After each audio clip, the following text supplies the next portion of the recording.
খোদার কসম করে বলছি, আপনি যদি আকাশ সমান আশা ও দিলে তামান্না নিয়ে সূরাখানা শোনেন, তাও কবুল হয়ে যাবে ইনশাল্লাহ। এই সূরার দোয়াতে আজও কেউ বিফলে যায়নি। চ্যালেঞ্জ করে বলছি, আপনার মনোবাসনা যত ব্যাপক হোক না, তা আল্লাহর দরবারে কবুল হবে। প্রিয় দর্শক, উক্ত সূরার এতই ক্ষমতাবান, একদিকে আপনি সূরাটি শুনতেই ওইদিকে গায়েবীভাবে আশা পূরণের সুসংবাদ পেয়ে যাবেন। আপনি আপনার মনোবাসনা পূরণের পথে যত শক্ত বাধা থাকুক না কেন, তা সরে যাবে। জীবনের লক্ষ্য উদ্দেশ্য সফল হবে। কঠিন প্রতিবন্ধকতাগুলো দূরে সরে যেতে থাকবে।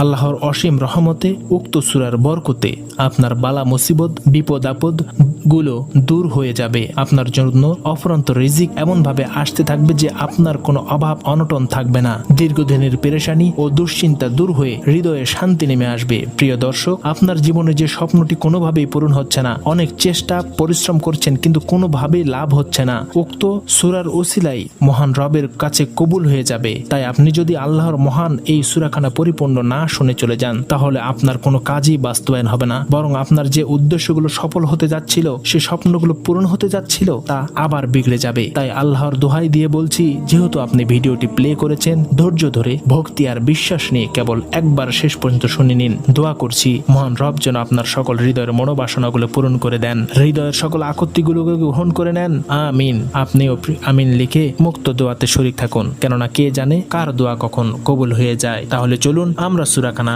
শুনে আসি। বিসমিল্লাহির রহমানির রহিম।